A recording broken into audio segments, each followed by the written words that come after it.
क्या आपने कभी सोचा है कि मनुष्य का मन स्त्री को देखकर तुरंत क्यों भटक जाता है? क्यों एक साधारण पुरुष भी स्त्री को देखकर ऐसे विचारों में चला जाता है जिन पर उसका कोई नियंत्रण नहीं होता?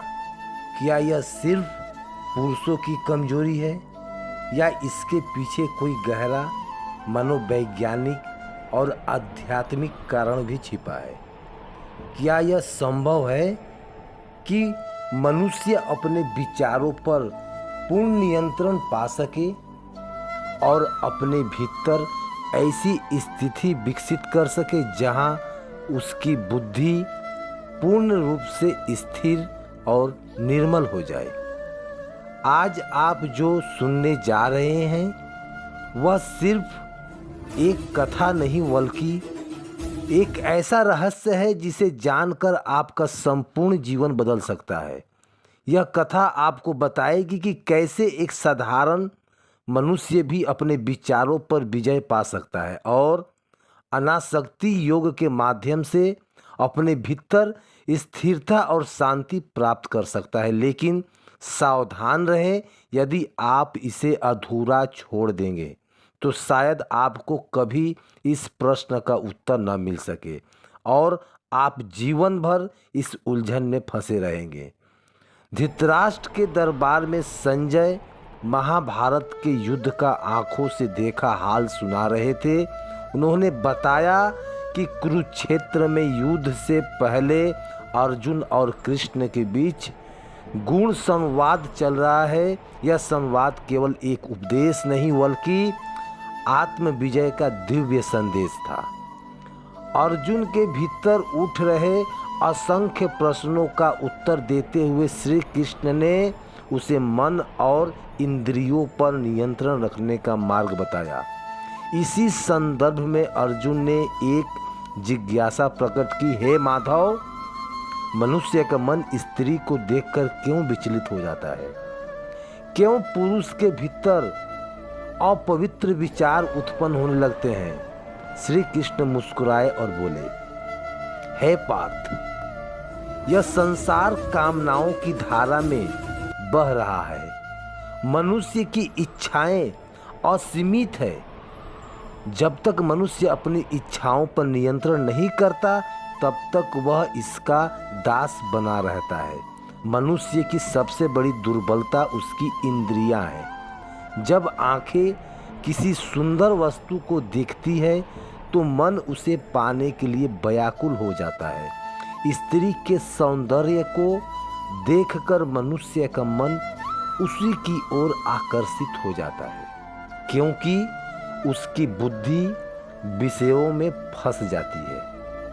हे अर्जुन, एक कामना अनेक कामनाओं को जन्म देती है। मनुष्य जितना अधिक विषयों की ओर आकर्षित होता है उतना ही वह अपनी तृष्णा के जाल में फंसते जाता है। अर्जुन ने प्रश्न किया, हे मधुसूदन, यदि मन को नियंत्रण करना उपाय है तो क्या इंद्रियों को दबा देना ही समाधान है? श्री कृष्ण ने उत्तर दिया, नहीं पार्थ, केवल इंद्रियों को दबाने से मनुष्य के भीतर उत्पन्न होने वाली इच्छाएं समाप्त नहीं होती। यदि कोई व्यक्ति जबरदस्ती अपनी आंखें मूंद ले तो क्या उसके मन में विचार आना बंद हो जाएगा? नहीं।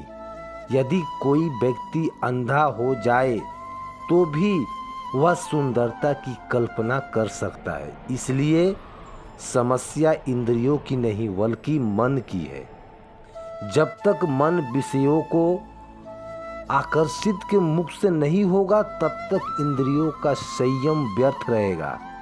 श्री कृष्ण ने एक और उदाहरण दिया, है पार्थ, जैसे कोई व्यक्ति आंखें बंद कर भगवान का ध्यान लगाने का प्रदर्शन करता है परंतु उसके मन में ईश्वर के स्थान पर किसी स्त्री की छवि घूम रहा होता है तो उसकी साधना व्यर्थ है। बाहरी दिखावा करने से मन की इच्छाएं समाप्त नहीं होती। श्री कृष्ण ने आगे कहा, मनुष्य का मन स्त्री को देखकर गंदे विचार क्यों करता है? क्योंकि वह अपनी इच्छाओं पर नियंत्रण नहीं रखता। जिस वस्तु पर मन अधिक केंद्रित होता है वही उसकी चेतना का हिस्सा बन जाती है।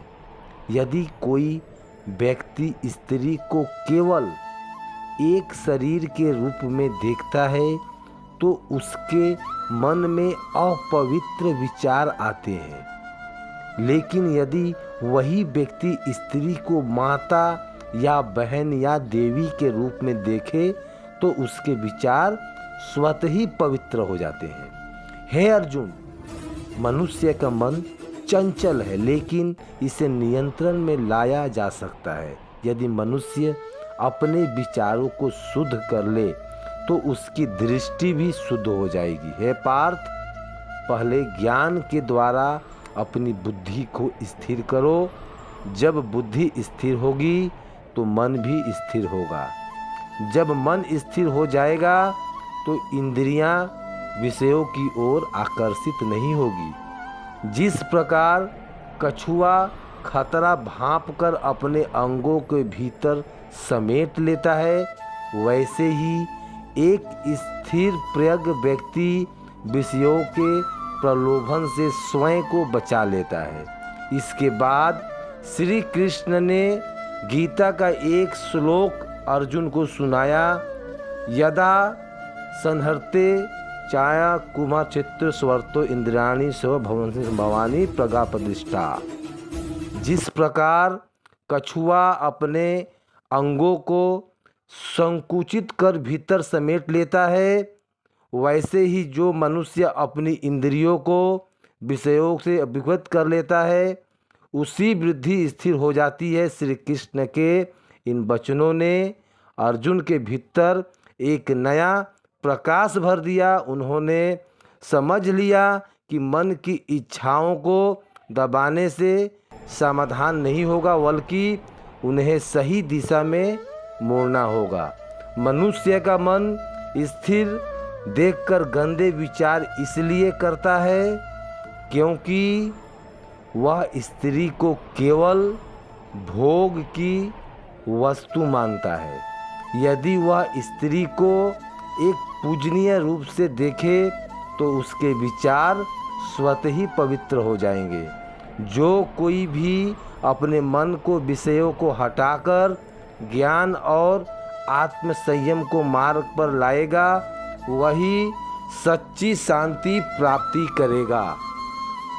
प्रिय दर्शकों, यदि आपको यह कथा ज्ञानवर्धक और प्रेरणादायक लगी हो तो हमारे चैनल को सब्सक्राइब करें और वीडियो को एक लाइक ज़रूर करें। धन्यवाद।